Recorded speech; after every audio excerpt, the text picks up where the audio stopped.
Ah, la gaieté. Dans ce théâtre, j'ai fait quand même des rencontres assez extraordinaires, notamment avec ce pianiste. Ouais. Julien de Snerck. J'ai aussi commencé à chanter mes chansons. J'en écrivais au moins 2 ou 3 par revue. Les premières avec Paul Bonnet pour les orchestrations. C'était un excellent musicien, mais râleur. Ensuite, ben, Julien de Snerck. À une crème celui-là. Un excellent musicien. Julien a été pianiste de l'orchestre Karl Böhm, chef d'orchestre de l'INR, soliste en qualité d'oboïste à la chapelle Reine-Élisabeth. C'est pas rien. La première fois que j'ai écrit avec lui, c'était Little Melody. C'était d'abord un ballet que nous devions danser dans une revue. Je trouvais la mélodie belle, et elle était tellement jolie que j'ai eu envie de mettre des paroles dessus. Je préviens les danseuses que je chanterai cette chanson en scène pour faire la surprise à Julien. Quand vibre sous tes doigts ma petite mélodie, c'est comme un feu de joie qui brûle, enfin, etc. Il commence l'intro. Micheline Simon, et Marie-Louise Miquil, ces 2 danseuses, entrent en scène, dansent, puis j'arrive et je chante. Julien, étonné, ferme un œil, réajuste sa cravate, fronce un sourcil, sourit ensuite. Il y eut une véritable complicité entre nous.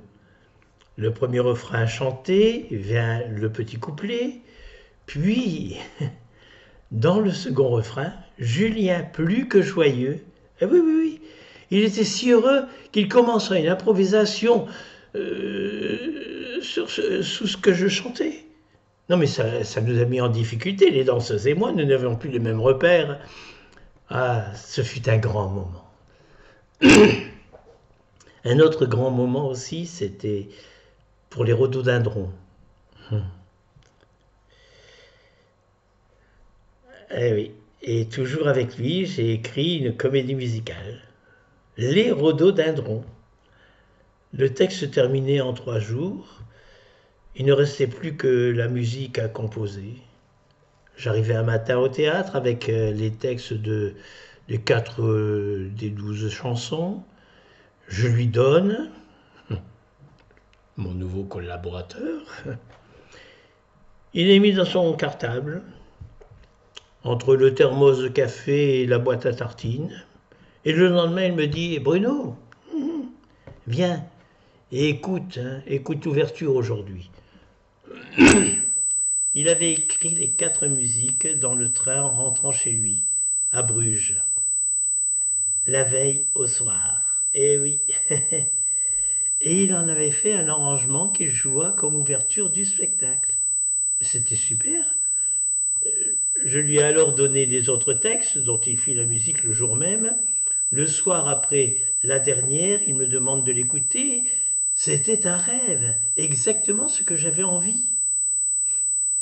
On décide de créer la pièce.